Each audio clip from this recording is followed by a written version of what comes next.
Jam një shembull të thjesht. E pyeta nipin tim kur vajta për herë të parë. Qa ju kanë mësuar në Kopësh, këshillin e parë ato edukatorët? Të parën gjë, edhe them ta vër vesh ky Edi Rama. Këtë edhe të tjerët. Politikan si puna tia. Të parën gjë tha ai nipi, 3 vjeç e gjysmë ishte. Na thon, kur të komunikoni me njëri tjetrin, mos komunikoni me zot lart.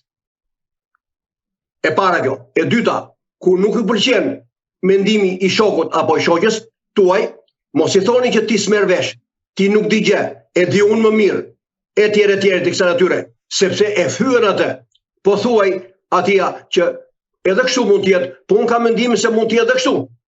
Që ta vësh atë në mendime, që mos të kthej aty i ofenduar, të kundërshtoj, po dhe ti të marrësh edhe atë mendimin e tij, ta gjykosh dhe ti, që ai kur takohet me shokët e tjerë, apo dhe me prindit i thotë, ore, kështu ka thënë shoku, si është e vërteta?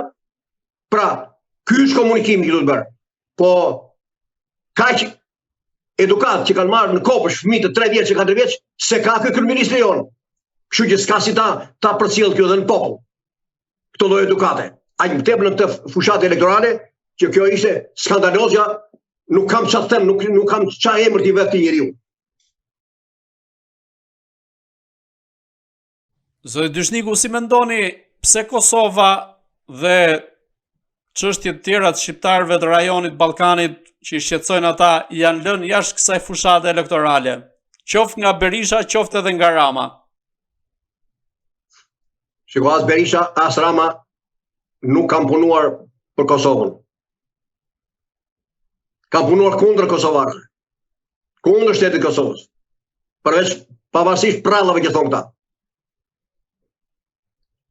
Berisha furnizoi Miloševićin tanket me naftë, theu embargo ndërkombëtar dhe KOBE-s, duke furnizuar Miloševićin me naftë, për gjakosur kosovarët dhe bosnjakët.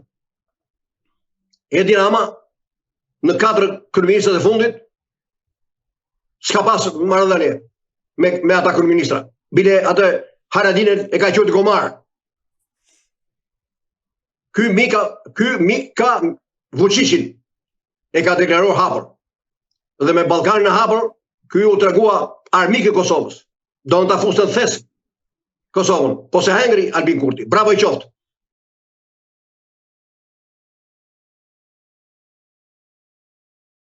Tani, një gjë tjetër që kam në lidhur me Edi Ramën. Flas lidhur gjithmonë me përvojën që kam parë në Michigan. Dhe që si është këtu. Ky kudo që vete, mburret. Jam piktor, për mua ajo është bojaxhi i keq bile, jo piktor. Që ato që bën ai i bëj edhe nipet dhe mbesat e mia. Po thot kam qenë basketbollist, kam qenë dhe ministri kulture. 3 drejtime. Po unë mendoj se në të 3 këto drejtime ky jo vetëm që nuk është shuar, nuk ka dalë fare mbi atë mesataren, por ky në punën e tij përditshme ky tregon që në të 3 këto ky s'ka pas pasion, si kanë pasion. Ky mburret me që kanë emërtime të bukura këto, piktor, basketbollist, me kulturë, domthon nga ana e fjalorit duket bukur, nga ana propagandës. Por në realitet ai është zero. Po i marr me radhë. Ky thot jam piktor. Edhe e ka mbush atë zyrën në kryeministri me zgarravina. Bukur fort piktori e tij, po ti ishte piktor ky në shpirt, në zemër. Ky nuk e ka lënë, nuk do ta lindte Tiranën, i vetmi kryeqytet më mërmendën në botë që s'ka një lulishte, me lule shumë gjyrëse. Nuk është mbjell një pemë dekorative. Rrugët e Tiranës përveç qendrës janë me plera, se pastrimi bëhet ditën, nuk bëhet natën, përveç qendrës. Atëre, çfarë piktori është ky? Kur rrugët e Tiranës janë të mbjella me rrape lumenj që nuk e gjen gjykundin asnjë qytet të botës, jo më kryeqytet. Tani, ky ngre kullat, me kulla nuk zbukurohet qyteti. Se kullat larta gradacjele ka dhe New Yorku, ka dhe Chicago. Por atje ka lulishte pa fund. Ka lulishte me të duket sigurie në Holland, me tulipane, me lloj-lloj lulesh. ka parqe pa fund për qytetarët. Ky ka zhdukur parqe, se ky ngre kulla. Pra ky si piktor, ky është armik i gjelbërimit, armik i luleve, armik i kënaqësisë shpirtërore. Tu vjen të pranverë tani, këtu nuk qet në rrugët e Tiranës, nuk qet as një lule, por nuk ka një lule. Sepse rrapet nuk qet një lule. Kurse në përbot, qet një lule ke qef të hecësh në rrugë, të shëtisësh.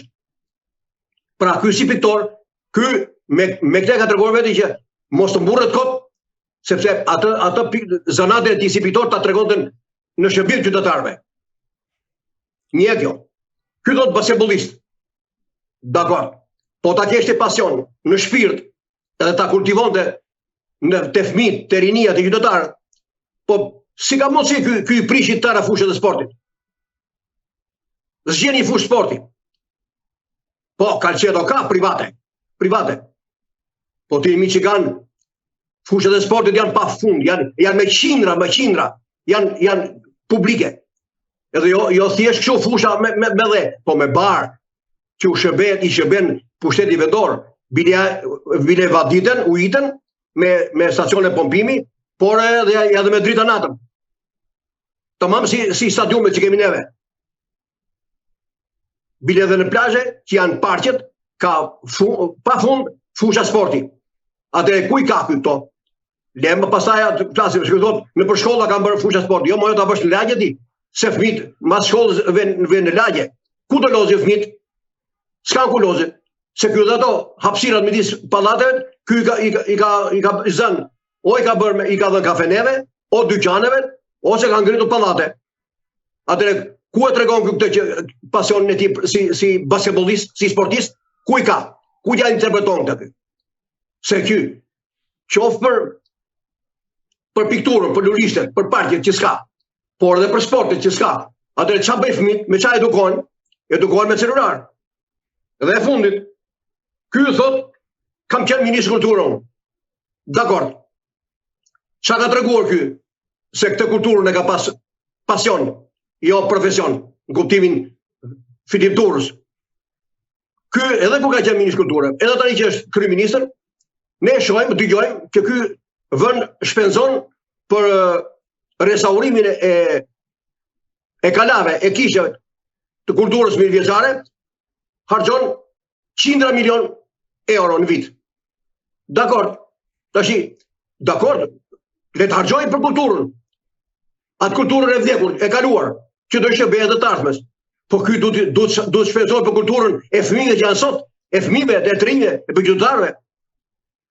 Po që ta bëj të punë ky, që s'e ka bërë fare, ky duhet shpenzojë. Ku janë bibliotekat në lagje që s'janë?